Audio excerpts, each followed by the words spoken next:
안에서 그분들을 사랑으로 섬겨서 그분들에게 즐거운 추억을 만들어 드리고 또 만족한 수련회가 되도록 섬기고 싶습니다. 여성교회 여러분들이 다 나오셔서 저희가 할 수 있는 최선을 다해서 섬겨주시고 또 함께 오셔서 여러분들이 여성교회가 총회를 잘 마무리될 수 있도록 기도해 주시고 또 도움을 주셨으면 합니다. 이 시간 우리 옆에 계시면하고 인사할 때 오늘 꽃꽂이 주제가 완전하신 하나님의 사랑과 은혜고 성가대 찬양은 하나님의 사랑이었습니다. 그대를 향한 하나님의 사랑은 완전합니다 라고 뒤에 계신 분 옆에 계신 분 인사같이 나누겠습니다.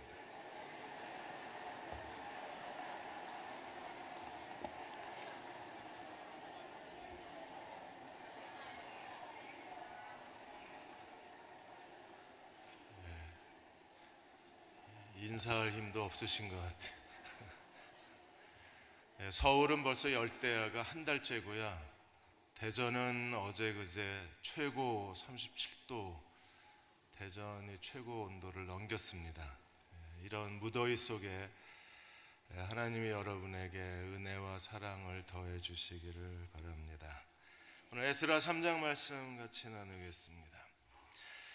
자메이카의 우사인 볼트가 은퇴를 선언했습니다. 이제 나이 30인데 100m, 200m, 400m 계주에서 올림픽 3년 3번 올림픽에 3연패 금메달을 따고 이렇게 인터뷰를 했습니다. 자기가 얼마나 위대한 사람인가를 증명해 보였다.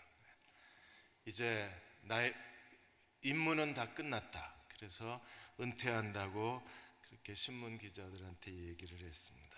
내가 최고임을 증명해 보였다. 나는 위대하다. 내가 해야 할 의무를 다했다. 그는 정말 최고의 번개 같은 선수였습니다. 100m, 200m, 400m에 3년 연속 3관왕을 차지한다는 것은 쉬운 일이 아닙니다. 행복해 보였습니다. 자기가 무엇을 해야 할지, 인생의 목적과 자기가 무엇을 해야 할지, 해야 할 의무를 아는 사람은 행복한 사람입니다. 바벨론 포로에 돌아오는 귀한 자들에게 하나님은 고레스를 통해서 해야 할 사명과 임무에 대해서 말씀하셨습니다. 예루살렘에 돌아가서 성전을 건축해라. 70년 만에 다시 조국으로 돌아가는 귀한 자들에게 하나님이 하신 말씀이 예루살렘 성전을 건축해라. 성전이 왜 이렇게 중요한가요? 다른 일을 먼저 하면 안 됐을까요? 하나님은 그들에게 예루살렘에 돌아가 성전을 건축하라고 말씀하셨습니다. 우리는 하나님의 나라와 성전과 교회의 관계를 잘 알아야 합니다. 그래야 이 시대에서 하나님의 나라의 통치를 받고 하나님이 다스리는 백성으로 살아갈 수 있어요. 예수님의 사역의 핵심이 무엇이었습니까? 마가복음 1장 15절에 때가 찼고 하나님 나라가 가까웠으니 회개하고 복음을 믿으라. 하나님의 목적이 하나님 나라에 있고 예수님의 사역의 목적이 하나님 나라에 있습니다. 그리고 성전의 목적도 하나님 나라에 있습니다. 조지 레드는 신학자 조지 레드는 그의 저서에서 이 하나님의 나라, 하나님의 바실레이아, 하나님의 말쿠투, 이것은 하나님의 통치와 하나님의 활동 영역의 역동성을 의미한다 그랬어요. 하나님이 통치하시고 다스리는 나라가 하나님의 나라입니다. 근데 이 하나님의 나라는 하나님 나라의 도구가 바로 하나님의 성전, 하나님의 교회라는 거예요. 하나님이 이 땅에 자기 백성을 선택하셔서 하나님을 예배할 백성을 세우시고 그리고 세상에서 하나님을 증언할 백성을 세우셨는데 그 백성의 공동체가 하나님의 성전에서 시작이 되는 거예요. 그러므로 먼저 출애굽기에서 이스라엘 백성이 출애굽한 다음에 하나님이 시내산에서 제사장 제도, 제사 제도, 그리고 출애굽기 20장에서 27장까지 성막을 이렇게 지으라고 말씀하시고 하나님이 보여주신 그대로 모세가 성막을 지었을 때 하나님의 쉐키나, 하나님의 영광의 구름이 성막에 가득했어요. 성막을 지은 목적이 어디 있나요? 출애굽기 29장 45절에 하나님의 성막에 대해서 말씀하시기를 내가 이스라엘 자손 중에 거하여 그들의 하나님이 되리라. 자기 백성 가운데 같이 사시겠다는 겁니다. 그래서 하나님이 성막을 지으셨고 내가 그들의 하나님이 되리라. 성막을 통하여 하나님이 자기 백성을 통치하시고 다스리셔서 하나님은 그들의 하나님이 되시고 이스라엘은 그의 백성이 된다는 겁니다. 수백 년 뒤에 모세의 성막을 그대로 본받아서 솔로몬이 돌과 백향목으로 하나님의 성전을 지었을 때에도 하나님의 성전이 완공되고 봉헌되었을 때 열왕기상 8장에 보시면 하나님의 영광의 구름이 성전에 가득했습니다. 이제 그 성전이 무너지고 난 뒤에 예수께서는 예루살렘 성전을 자기에게로 옮겨 놓으시고 말씀하시기를 예수님의 육체가 성전이라고 새로운 성전 시대를 선포하신 거예요. 요한복음 2장 21절에 예수님이 자기 육체를 성전이라고 선포하셨어요. 이제 신약 시대에 우리는 눈에 보이지 않는 새로운 성전 시대를 맞이하게 된 겁니다. 에베소 2장 20절 21절에 보시면 예수께서 십자가에서 유대인과 이방인을 한 새로운 하나님의 민족, 새로운 인류로 만드시고 이 새로운 인류에서 새로운 하나님의 성전 시대를 여셨어요. 그것은 모든 유대인이나 헬라인이나 종이나 자유자나 남자나 여자나 다 성령 안에서 한 몸의 지체가 되어 이 땅에 지어져가는 하나님의 우주적 성전 시대를 여는 겁니다. 예수께서 새로운 성전 시대를 여시고 이 성전을 예수 그리스도의 몸으로서의 교회라고 말씀을 하신 거예요. 그러므로 구약의 성전이 신약에 와서는 예수 그리스도의 몸으로서의 새로운 공동체, 보이지 않는 하나님의 성전이 된 겁니다. 사랑하는 여러분, 하나님 나라가 교회를 창조하고 하나님 나라는 교회를 통해서 이 시대에서 일하고 하나님은 그의 백성의 공동체 교회를 통해서 이 세상에 하나님을 증언하게 만드신 거예요. 그러므로 교회를 잃어버리는 것은 우리가 하나님의 통치를 잃어버리는 겁니다. 미국의 갤럽 조사를 통해서 지난 70년 동안 미국인의 교회 예배 출석이 전 국민의 40%라고 계속 보고가 됐습니다. 교인 숫자는 주는데 갤럽에서 말하는 건 계속 40%인 겁니다. 그래서 미국의 기독교 설문단체들이 교회에 대해서 33만 개 교회 가운데 20만 개 교회를 1980년대부터 계속 자료를 모았어요. 교인 숫자가 크게 줄어들어서 2004년도에 예배 출석에 의하면 17.7%가 예배를 드리고 있었습니다. 교회에 와서 하나님을 예배하는 사람의 숫자가 반토막이 난 겁니다. 사람들이 급격하게 교회를 빠져나갑니다. 그리고 교회를 원치 않습니다. 교회의 부패와 부도덕함과 그리고 교회의 비윤리적인 모습 때문에 사람들이 교회에 등을 돌렸습니다. 그리고 교회 없이 혼자 하나님을 예배하는 나홀로 그리스도인의 숫자가 늘어나는 거예요. 그게 과연 가능할까요?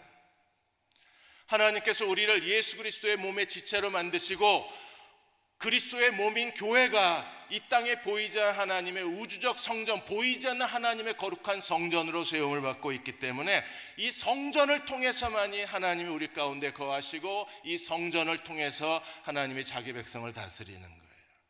그러므로 우리는 교회가 교회답게 되는데 온 힘을 다 기울여야 합니다. 바벨론 포로 귀한 자들이 예루살렘 성전 건축이 그들의 첫 번째 의무였던 것처럼 이 시대의 우리들은요, 하나님의 교회를 개혁하고 교회가 성경적인 교회가 되는데 온 힘을 다 기울여야 돼요. 교회는 무엇입니까? 조지 레드는 말하기를 교회는 사람들의 교제라 그랬어요.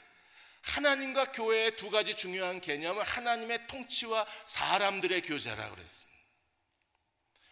최근에 사람들의 교제가 다시 회복되기 위해서 교회마다 많은 노력을 기울이고 있습니다.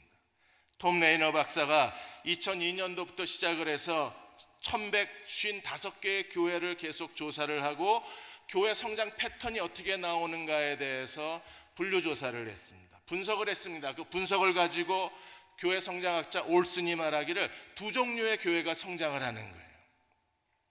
50명 미만의 소형 교회들이 급격하게 성장을 해서 16.4%가 성장을 했습니다. 지난 10년 동안에. 그리고 2,000명 이상의 대형 교회가 21.5%가 성장을 했습니다. 100명에서 500명 사이에 이 중형 교회는 거의 성장을 안 하고 제자리 걸음을 하고 있었어요. 대형 교회가 성장한 이유가 무엇인가에 대해서 조사를 했더니 성장하는 교회의 독특한 하나의 전략이 있었는데, 그것은 교회 안에 소그룹과 공동체성을 강조한 겁니다. 교회 속에 작은 교회, 스몰 처치 네트워크를 교회 속에 만들어내는 거예요.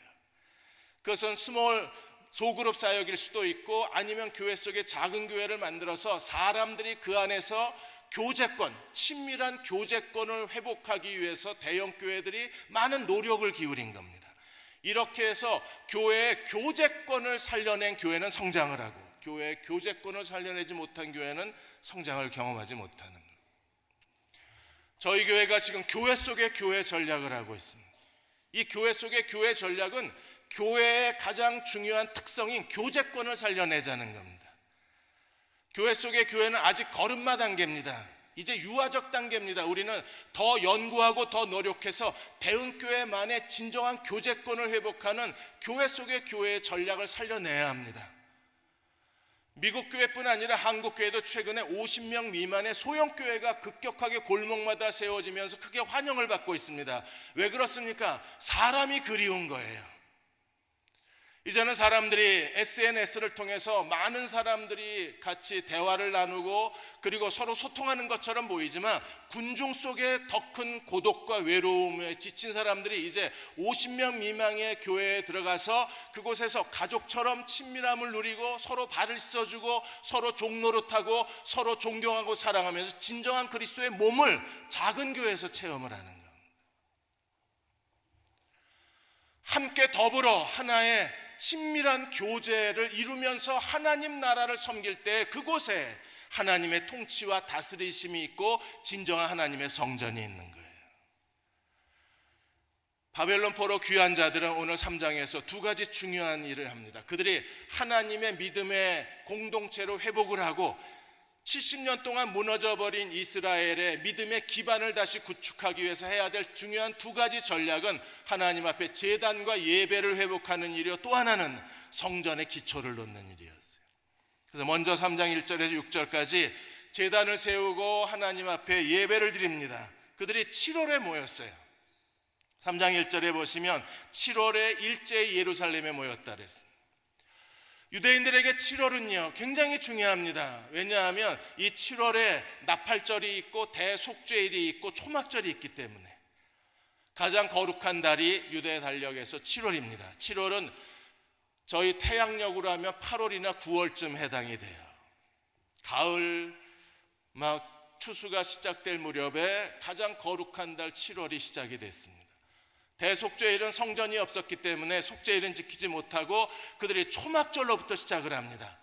새로운 바벨론 포로 이후에 돌아온 새로운 귀한 세대가 초막절을 지킴으로 거룩한 땅에서 첫걸음을 내딘다는 것은 굉장히 중요한 의미가 있습니다. 왜냐하면 초막절은 출애굽을 상징하기 때문에 그렇습니다. 이스라엘 백성이 출애굽한 다음에 광야에서 하나님이 40년 동안 만나를 먹이시고 광야에서 하나님이 그들을 인도하시고 광야에서 구름기둥 불기둥으로 하나님이 그들을 돌보셨기 때문입니다. 바벨론 포로 후 시대를 제2의 출애굽이라고 합니다. 그러므로 당연히 초막절로부터 그들이 새로운 공동체의 첫걸음을 내딛는 것은 상징적 의미가 있는 거예요. 그들이 제일 먼저 한 일이 무엇입니까? 솔로몬의 성전, 무너진 성전 그 자리에 제단을 세웠습니다. 그것도 아주 조심스럽게 세웠어요. 왜냐하면 주변에 이스라엘을 반대하는 사람 세력들이 있었기 때문에 그들이 성전을 세우고 하나님 앞에 한 일이 무엇입니까? 2절에 보시면 하나님의 제단을 만들고 하나님의 사람 모세 율법에 기록한 대로 번제를 그 앞에 드렸습니다. 오늘 본문에 번제가 몇 번 나올까요? 그들이 하나님 앞에 번제를 드리고 또 3절에 보시면 아침 저녁으로 여호와께 번제를 드리고, 제일 먼저 한 일이 4절에 기록된 규례대로 초막절을 지키고, 그리고 초막절 기간 내에 하나님 앞에 번제를 드리고, 초막절이 끝난 다음에 5절에 그 후에 초막절 이후에는 어떻게 했습니까? 항상 드리는 번제를 드리고 초하루와 여호와의 모든 거룩한 절기에 번제를 드리고, 번제를 드린 다음에 어떻게 했나요? 사람이 여호와께 기쁘게 드릴 예물을 드리고, 그리고 다시 6절에 일곱째 달 초하루부터 비로소 여호와께 번제를 드리고, 번제를 드렸다는 말이 강조돼요. 왜요? 번제는요, 전부를 불태워서 하나님께 산 그 제물 전체를 하나님 앞에 향기로운 제물로 드리는 예배가 번제입니다. 오늘 우리가 진정한 하나님의 성전이 회복되어지기 위해서, 하나님의 통치를 경험하기 위해서 우리가 해야 할 중요한 일은 하나님 앞에 예배가 회복이 되어져야 돼요. 예배가 회복이 되어져야 하나님의 성전의 시대가 열리고, 예배가 죽으면 하나님의 성막 시대도 죽는 거예요. 그 대표적인 예가 엘리의 두 아들 홈니와 비느하스 시대에 일어나잖아요. 홈니와 비느하스는요, 아주 불량한 제사장입니다. 불량한 예배자들이었어요. 그들은 하나님의 제사를 업신여기고 하나님의 제사를 무시했던 사람들입니다. 사무엘상 2장 17절에 이 소년들의 죄가 여호와 앞에 심히 크면 그들이 여호와의 제사를 어떻게 했어요? 멸시를 했습니다. 하나님의 제사를 멸시하는 건요, 하나님을 멸시하는 겁니다. 하나님이 사무엘상 2장 34절에 이렇게 말씀하셨습니다. 나를 존중히 여기는 자를 내가 존중히 여기고 나를 멸시하는 자를 내가 경멸하리라. 예배를 모독하고 예배에 무관심하고 예배를 대충 대하는 우리들의 이런 태도가, 방관자적인 태도는 결국 하나님께 대한 인격적 모독이 되는 거예요. 그래서 하나님이 어떻게 하셨나요? 사무엘상 2장 35절에 내가 나를 위하여 충실한 제사장을 일으키리라. 하나님이 원하시는 건 충실한 제사장입니다. 전심으로 하나님을 예배하는 세대를 일으키시겠다는 거예요. 당시에는 이게 사무엘을 상징하는 거지만 오늘 이 시대에도 하나님은 여전히 충실한 제사장을 원하시는 겁니다. 하나님을 온전히 예배했을 때 우리는 하나님께로부터 무엇을 얻을 수 있습니까? 충실한 제사장을 일으키리니 그 사람은 내 마음과 내 뜻대로 다 행할 것이라. 하나님의 뜻과 하나님의 섭리를 다 우리가 성취할 수 있다고 약속해 주셨어요. 나는 이렇게 살고 싶습니다. 적어도 하나님이 내게 시키신 일은 다 이루어내고 살고 싶어요. 내 뜻과 내 마음, 내 뜻대로 다 행할 것이라. 그리고 내가 그를 위하여 견고한 집을 세워주리라. 하나님이 이 은혜를 우리 모두에게 주셨으면 합니다. 하나님이 우리의 집을 견고하게 세워주셔야 합니다. 그리고 그가 나의 기름 부은 자 앞에서 영구히 행하리라. 우리의 헌신이 하나님 앞에 거룩한 제물이었으면 합니다. 사무엘에 대한 약속이지만 오늘 이 시대에 거룩한 충실한 제사장이 되어서 하나님이 찾으시는 예배자로 사는 사람들에게 하나님이 동일한 약속을 주신 거예요. 결국 엘리의 두 아들이 불량한 제사장이 되어서 하나님의 제사를 업신여겼다가 어떤 일이 벌어졌습니까? 실로의 하나님의 성전이 다 불타버리고 언약궤를 블레셋 사람에게 빼앗기는 하나님의 영광이 떠난 시대가 되어버렸잖아요. 예배가 죽으면 결국 하나님의 영광이 떠나는 거예요. 우리는 더 이상 하나님의 그 통치와 다스림 속에 살아갈 수가 없는 겁니다. 요한복음 4장에 예수께서 이렇게 예배하는 사람을 지금도 하나님이 찾고 계신다 그랬어요. 어떻게 해요? 신령과 진정으로 온 마음을 다해 하나님이 예배하는 자를 찾으시는 거예요.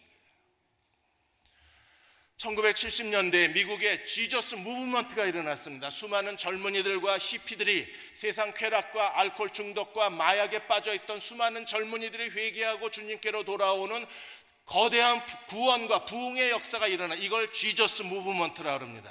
이 지저스 무브먼트 70년대에 일어났던 그 부흥의 한복판에 갈보리 채플의 척 스미스 목사님이 계셨어요. 히피들이 갈 곳이 없어서 사람들이, 교회가 이 히피들을 받아들이지 않을 때 척 스미스 목사님은 갈보리 채플의 문을 열고 히피들이 와서 예배드리게 했습니다. 그 거룩한 예배당에 온갖 지저분한 옷을 입고 냄새나는 복장을 하고 카펫에 앉아서 히피들이 하나님을 예배하기 시작한 거예요. 어제까지만 해도 술과 마약에 찌들고, 어제까지만 해도 길거리에 방황하고, 어제까지만 해도 섹스의 쾌락에 종로를 했던 사람들이 오늘 십자가에 죽으신 그리스도를 만나고 그들이 하나님 앞에 엎드려 자기 죄를 회개하고 주님을 사랑한다고 고백하고 눈물로 하나님을 예배하는 겁니다. 고등학교 2학년 때 미국에 이민을 갔다가 그 당시 사회 분위기에 적응하지 못하고 염세주의 철학에 빠져서 히피들과 어울렸던 한국인 목사님 한 분이 계셨어요. 이 히피들과 어울려 있다가 척 스미스 교회에서, 목사님 교회에서 설교를 듣고 예수 그리스도를 인격적으로 만났습니다. 다른 히피들과 더불어서 온 마음을 다하여 눈물로 예배를 드렸던 그는 신학을 하고 목사가 된 뒤에도 그는 성도들과 함께 예배를 드리면서 눈물로 하나님 앞에 예배 드리며 이렇게 말했습니다. 나는 하나님을 예배하지 않으면 살 수 없는 사람입니다. 예배를 통하여 하나님을 인격적으로 만나고, 예배를 통하여 자기의 죄의 더러움을 깨닫고, 예배를 통하여 하나님이 그 임재 가운데 주시는 힘과 지혜와 용기를 가지고 또 한 주간을 살 수 있는 사람이 바로 자기 자신이라 그랬어요. 우리는 예배자로 사는 겁니다. 예배가 살아나야, 그래야 내 삶 속에 하나님의 통치가 살아나고, 예배가 살아나야 그래야 우리의 삶 속에서 모든 하나님의 계획하신 일들이 성취될 수 있는 거예요. 두 번째, 성전의 기초가 놓여져야 합니다. 7절에서 13절까지 성전의 기초를 놓았을 때 7절에 10절까지는 지도자들이 성전 기초를 놓고 10절에 13절까지는 백성들의 반응이 기록되어 있는데, 여기 7절에 13절까지 기록되어 있는 이 다시 스룹바벨 성전 재건축의 기록이 마치 솔로몬 시대의 기록하고 너무나 비슷한 거예요.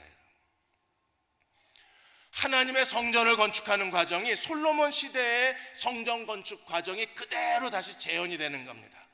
다윗과 솔로몬이 성전 건축을 위해서 제일 먼저 한 일이 무엇입니까? 두로와 시돈에 석수와 목수를 보낸 거였었어요. 근데 오늘 본문에서도 하나님의 성전을 재건축하기 위해 7절에 보시면 석수와 목수에게 돈을 줘서 어디로 보내요? 두로와 시돈에게 보냈습니다. 그리고 고레스 왕의 조서를 같이 보내서 백향목을 실어오게 했습니다. 솔로몬 시대에 처음 성전 건축에 시작하고 오늘 스룹바벨 재건축 시대가 그대로 다시 재현이 되고 있는 거예요. 하나님 놀랍게도 동일한 방법으로 하나님의 성전을 짓고 계셨어요.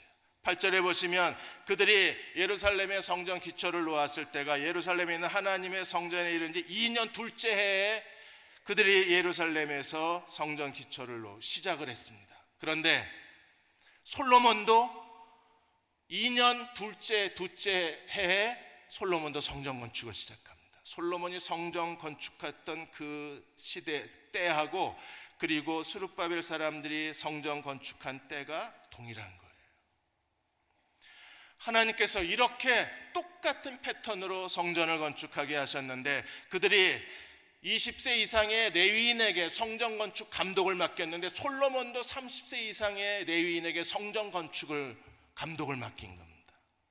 솔로몬 때의 그 모습 그대로 바벨론 포로 70년 뒤에 무너지고 불타버리고 폐허가 된 도시 위에 하나님이 똑같은 과정과 똑같은 단계를 따라서 하나님의 성전을 짓고 계신 거예요. 성전 건축이 기초가 놓였을 때 어떤 일이 일어났습니까? 10절에 보시면 건축자가 여호와의 성전 기초를 놓았을 때 제사장들이 예복을 입고 나팔을 불고 아삽 자손의 레위 자손이 제금을 불고 여호와를 찬송을 했습니다. 성전 기초를 놓았을 때, 성전 기초를 놓았을 때를 세 번이나 반복해요. 10절에 성전 기초를 놓았을 때, 11절에 성전 기초가 놓임을 보고, 12절에 성전 기초가 놓임을 보고, 한쪽은 성전 기초가 놓임을 보고 크게 여호와를 찬송하고, 한쪽은요 옛날 솔로몬 성전을 보았던 눈으로 목격했던 사람들이 이 폐허가 되고 불타버린 잿더미 위에 성전 기초가 놓였다는 그 사실만으로 그들은요 솔로몬 성전을 기억하고 대성통곡을 하는 겁니다. 부끄러운 역사, 치욕의 역사, 그러나 하나님의 그 완전하신 은혜로 그들은 다시 성전에 기초를 놓고 있는 거예요. 그걸 본 노인 세대와 옛 제사장들은 대성통곡. 성전 기초가 놓인 걸 보고 바벨론 포로 시대에 태어났던 젊은 세대들은요 하나님의 성전의 기초가 놓인 것을 알고 그들은 크게 찬송을 하는 겁니다. 멀리서 들으니까 이게 통곡 소리와 찬송 소리가 뒤섞여서 소리를 구분할 수가 없는 거예요. 그들은 얼마나 기뻤을까요? 70년 만에 하나님이 잿더미 위에 예루살렘 성전의 기초를 놓으시고 성전 건축을 시작하게 하신 겁니다. 어느 날 페르시아의 고레스가 바벨론을 멸망시키고 새로운 제국을 일으키고 그 고레스에 의해서 하나님이 새로운 예루살렘 성전의 드라마를 새로 쓰고 계시고 하나님이 새로운 역사의 무대를 마련하신 거예요. 오늘 그 하나님이 우리 개인의 삶 속에서도 하나님의 목적과 하나님의 계획과 하나님의 뜻을 따라서 여러분의 인생을 주관하고 계시고 여러분의 인생을 이끌고 계신 하나님이심을 믿으십니까? 밥소르기 목사님이 하나님은 당신의 이야기를 쓰고 계신다는 책을 쓰셔서 거기서 자기의 개인의 간증을 우리에게 들려주고 있습니다. 밥소르기 목사님은 찬양 사역자입니다. 그분은 뛰어난 예배론에 있어서 탁월한 세미나 강사예요. 찬양과 예배에 놀랍게 쓰임을 받으신 분이 밥소르기 목사님이십니다. 뉴욕에 있는 시온 펠로우십 교회의 담임 목사이기도 하셨습니다. 그러던 그분이 1992년 5월에 금요기도 끝나고 집으로 가는데 갑자기 목을 움켜쥐었습니다. 목에 통증이 너무 심해서 병원에 가서 검사했더니 원인 모를 후두에 악성 종양이 생긴 거예요. 악성 종양을 제거하는 수술을 하다가 의사가 실수를 했는지 어떻게 했는지 자기 목소리의 성량을 대부분 다 잃어버립니다. 찬양 인도자가, 설교자가 가장 중요한 목소리를 잃어버렸어요. 그가 뭘 할 수 있겠습니까? 반 목사님은 그 절망 속에서 그가 하나님 앞에 20여 년의 시간을 보내면서 하나님이 내 인생에 하고 계신 일이 무엇인가를 찾다가 발견한 것이 하나님이 내 인생에 이야기를 쓰고 계신다는 사실이었어요. 그리고 우리에게 말합니다. 우리 한 사람 한 사람의 인생 속에 하나님은 하나님의 이야기, 드라마 작가처럼 하나님이 내 인생의 이야기를 쓰고 계신 하나님이시라는 거예요. 다른 사람보다 더 큰 시련을 만난 사람은 하나님이 더 큰 드라마의 각본에 따라서 우리에게 더 극적인 이야기를 쓰고 계신다는 사실을 기억하라고 했습니다. 우리가 그 하나님을 신뢰하고 그 하나님을 끝까지 의지할 수만 있으면 하나님은 자기가 쓰기 시작한 그 이야기를 마치실 거라 그랬어요. 시편 37편 5절에 내 길을 여호와께 맡기라. 저를 의지하면 저가 이루시고. 반 목사님도 목사님 아들로 태어났습니다. 정말 경건하고 좋은 부모 밑에서 태어난 거예요. 이분이 태어나서 제일 먼저 배운 말이 뭐냐 하면 예수님 사랑해요부터 배웠습니다. 어려서 교회에서 자라났습니다. 교회 예배마다 참석을 하고 모임마다 참석하고, 그래서 목사님 부부도 좋아하고 교인들도 이분을 너무 좋아했어요. 이제 어느 정도 나이가 들어 성장하니까 교회 부서에서 와서 간증을 해달라고 요청을 하는데 뭘 간증할까를 생각하니까 할 말이 아무것도 없더래요. 저는 여러분이 아시는 것처럼 정말 하나님을 사랑하는 좋은 부모 밑에서 사랑을 받고 자랐습니다. 그리고 아무것도 없더랍니다. 그냥 여기까지 왔습니다. 이게 다인 거예요. 그래서 누가 간증을 해달라고 그러면 막 숨이 막히고 답답하고 도망가고 싶더랍니다. 그래서 어느 날 하나님 나한테도 좀 간증을 달라고 기도를 하는 거예요. 내가 한참 하나님 앞에 간절히 기도하고 났는데 하나님이 그러시더랍니다. 네 인생이 지루하지? 야, 하나님 내 인생 진짜 지루합니다. 아무것도 없습니다. 그럼 우리 이제 이야기 좀 쓸까? 그러시더래요. 근데 그때는 그게 무슨 소리인지 몰랐답니다. 그리고 몇 년이 지나서 갑자기 목을 움켜잡고 쓰러진 게 그게 92년 5월인 거예요. 설교자가 목소리를, 찬양 인도자가 목소리를 크게 낼 수 없는 거예요. 설교할 때에도 마이크 볼륨을 최대한 올리고 입을 가까이 대고 얘기해야 교인들이 겨우 설교를 알아들을 정도가 된 겁니다. 갑작스러운 절망에 몸부림을 치고 이제 하나님이 자기의 모든 걸 다 빼앗아 가셨다고 좌절하고 하나님 앞에 웅크리고 있는데 그때 그 말이 생각나더래요. 이제 우리 이야기 좀 쓸까?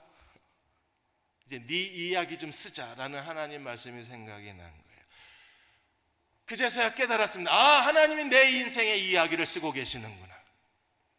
치료하시는 여호와이심을 믿었는데 20년 동안 그렇게 기도했는데 목소리가 돌아오지 않습니다. 그러다 기도하다 깨달은 겁니다. 하나님의 치료가 여전히 진행 중에 있다는 사실을 알고 하나님은 여전히 지루하고 힘들고 지친 나의 인생길에서 하나님 지금도 내 인생의 스토리를 완성하고 계신 하나님이심을 깨달아요.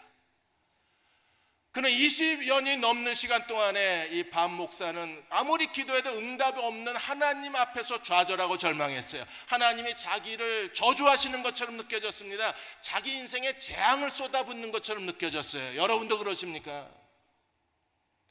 예레미야 29장 11절에 하나님이 이렇게 말씀하셨어요. 여호와의 말씀이니라. 아예 하나님이 선언하시길 여호와의 말씀이니라. 너희를 향한 내 생각을 내가 하나니 재앙이 아니라 평안이라 그랬어요. 내 생각을 내가 안다. 재앙이라고 생각하지 마라. 평안이다. 이렇게 사는 게 평안이라고요. 20년 동안 목으로 켜잡고 설교도 제대로 못하고 찬양도 인도하지 못하게 이렇게 비참하게 사는 게 재앙이 아니라 평안이라는 거예요. 그리고 말씀하시기를 평안이요 재앙이 아니라 너희에게 미래와 희망을 주는 것이라. 미래가 있다, 희망이 있다. 목소리를 다 빼앗아 가시고 하나님 말씀하시기를 너에게 미래가 있다. 어떤 미래요? 목소리가 다 빼앗긴 채 20년이 넘어서 그 오랜 세월을 지나는데 하나님 말씀하시기를 희망이 있다. 그 책 마지막 부분에 가면 반 목사님이 내 인생의 보석 같은 이야기라고 뒤에다 쓰셨어요. 92년에 이 일을 당하고 그가 하나님 앞에 뭘 해야 될까 고민하다가 모든 책을 덮고 성경을 읽기 시작한 겁니다. 하나님이 왜 이러시는지를 알고 싶었던 거예요. 그리고 이제는 말로 복음을 전할 수 없으면 글로 복음을 전하겠다고 성경을 읽기 시작한 겁니다. 그러다 94년 여름에 교회에서 목사님이 너무 힘들어하니까 유급 6개월 안식년을 준 겁니다. 가서 쉬시라고. 너무 교회가 고마운 겁니다. 그래서 그 다음 주일날 같은 동네에 사니까 예배는 드려야 될 거 아니에요. 그래서 주일날 뒤에 와서 예배를 드리는데 이게 너무 낯뜨겁고 민망하고 답답한 겁니다. 목사가 목소리 잃어버려서 설교를 못해가지고 뒤에 와서 앉아있으니까 얼마나 비참해요. 토요일날 주일날 예배드리지 못하는 교인들을 위해서 토요일날 주말 예배를 토요 예배를 준비했는데 할 수 없이 그 다음 주에는 토요일날 가서 예배를 드린 겁니다. 토요일날 예배 드리는 것 자체가 너무 감당이 안 되는 거예요. 그래서 주일날 토요 예배 주일 예배를 미리 드렸으니까 주일날 이제 집에 앉아서 성경을 펴고 어떻게든 읽으려고 했는데 도대체 하나님 하시는 일을 이해할 수가 없는 겁니다. 자기 자신을 움켜안고 하나님 왜 이러십니까 나한테? 제발 이제 그만합시다. 나 포기할 테니까 그만합시다. 근데 하나님이 포기를 안 하시는 거예요. 그래서 그날 처음으로 애들 데리고 주일날 야구장을 가신 겁니다. 목사 되고 그 이전에 갈 일도 없잖아요. 교회에서 컸으니까. 처음으로 주일날 야구장에 간 겁니다. 야구장에 가니까 막 팝콘 먹고 뭐 핫도그 먹고 그 광경을 애들이 다 처음 본 거예요. 그 군중의 환호성 속에서 자기가 주일날 또 야구장에 와 있다는 게 이게 한심한 겁니다. 그래서 하나님 앞에 기도를 하는 겁니다. 내가 뭘 잘못했는지 말해 주시면 내가 고치겠습니다.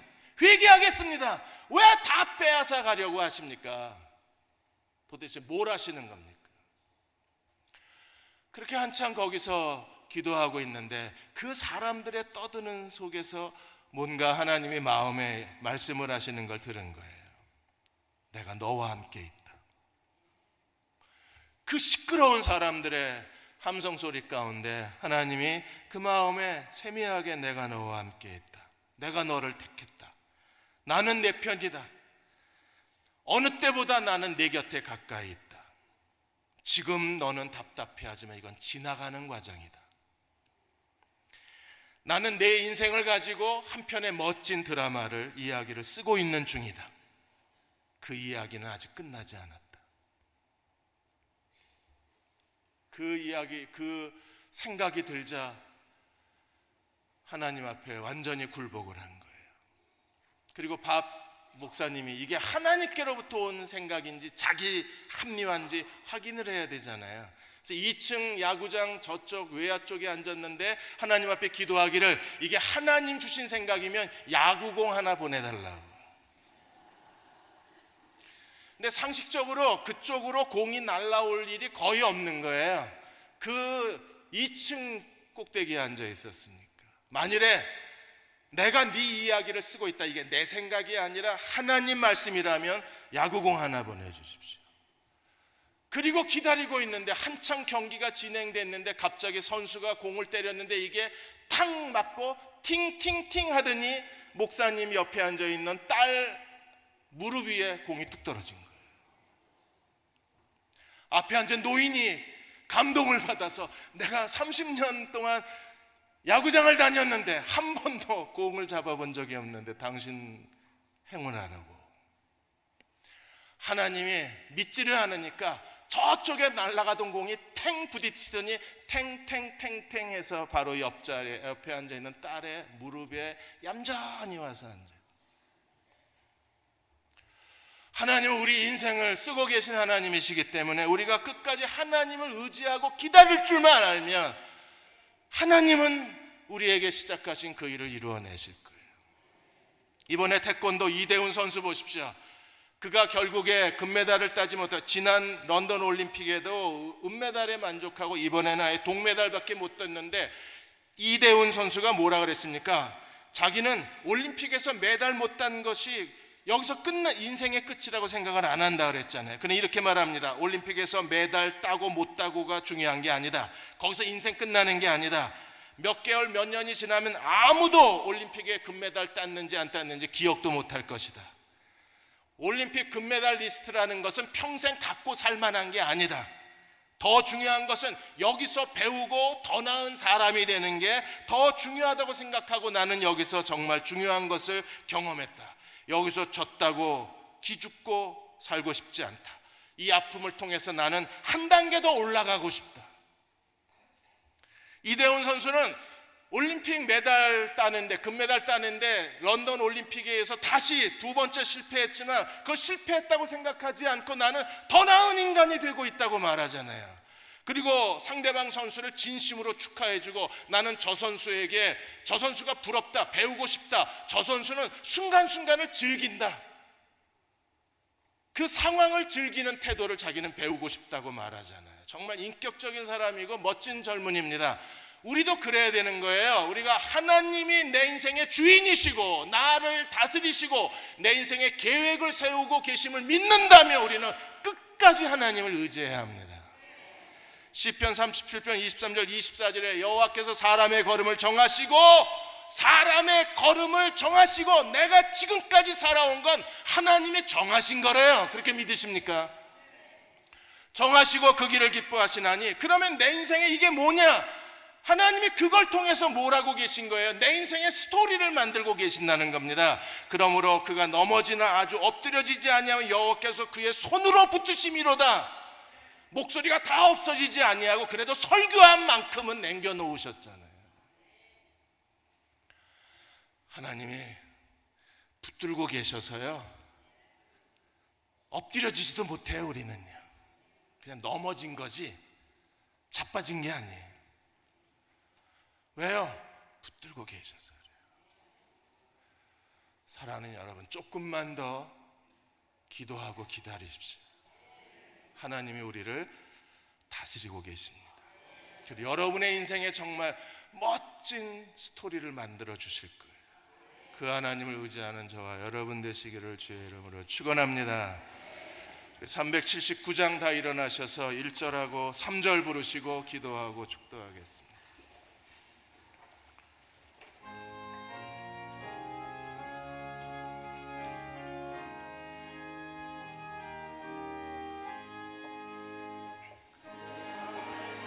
날과 밤은 기쁜데 빛 대신 주 저 본향집을 향해 가는 길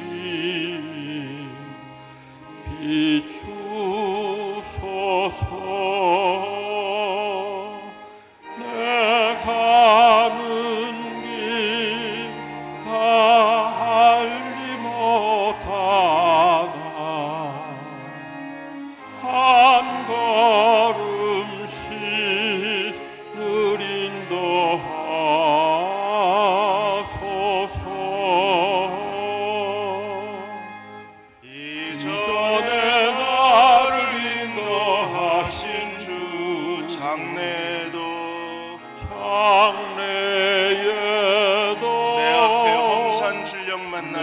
앞에 함산 줄령 만날 때 도우소서 도우소서.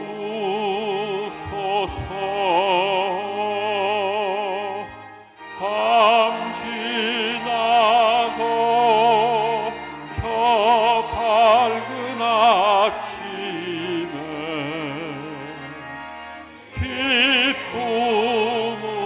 기쁨으로 내 주를 만나리.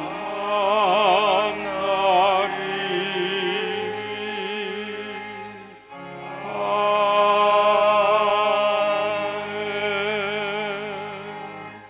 내 가는 길 다 알지 못하나 한 걸음씩 늘 인도하시네.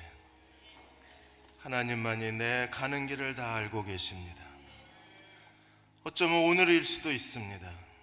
내일일 수도 있습니다. 다음 주일 수도 있습니다. 어느 날 갑자기 고레스가 바벨론을 멸망시키고 페르시아 제국을 세운 날이 유다 백성이 예루살렘에 돌아오는 하나님의 날이 될 거라고 아무도 기대하지 않았을 겁니다. 하나님이 그 일을 이루셨습니다. 하나님, 가끔은 너무 힘이 듭니다. 기다리는 게 너무 지칩니다. 언제까지 이렇게 살아야 되나? 가족들에게도 눈치가 보이고 내가 한심해 보이고 무엇을 해야 될지 모르는 내 자신이 너무 답답하기만 합니다. 이렇게 기다려도 될까요? 이렇게 있으면 되나요?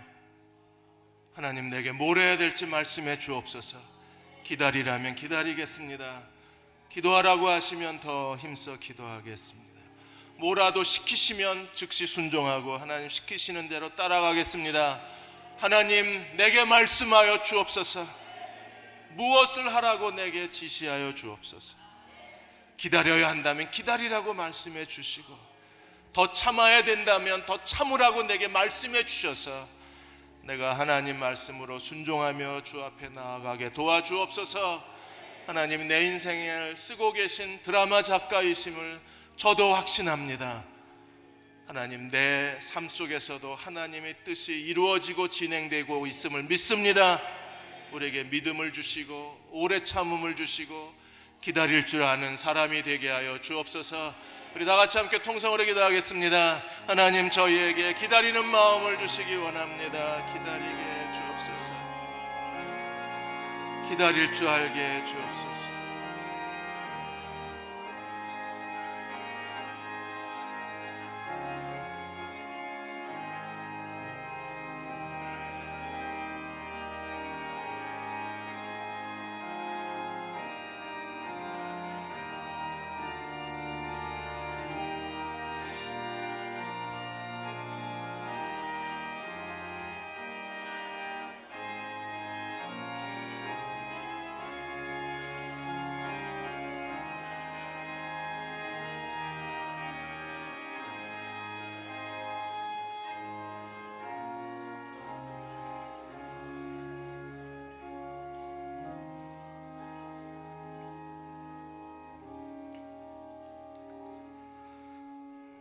아버지 하나님, 저희를 위로해 주옵소서.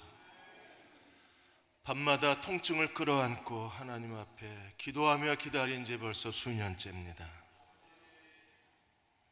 응답해 주옵소서. 더 기다려야 할지 뭘 해야 될지 말씀해 주시면 말씀하신 대로 따르겠습니다.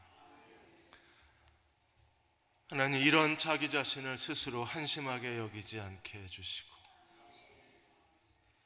만왕의 왕이신 하나님을 바라보고 내 인생의 주인이신 주님을 바라보고 끝까지 주님을 의지하고 기다릴 줄 아는 믿음의 사람들 되게 주옵소서. 지금 우리를 죄에서 구원하신 우리 주 예수 그리스도의 은혜와 하나님 아버지의 그 크신 사랑하심과 성령의 위로하시고 도우신 은혜가 오늘 함께 주일 예배 드리고 돌아가는 사랑하는 모든 교우와 가정과 자녀들 위에 우리의 간절한 기다림 위에 지금부터 영원히 함께 하시기를 간절히 축원하옵나이다. 아멘.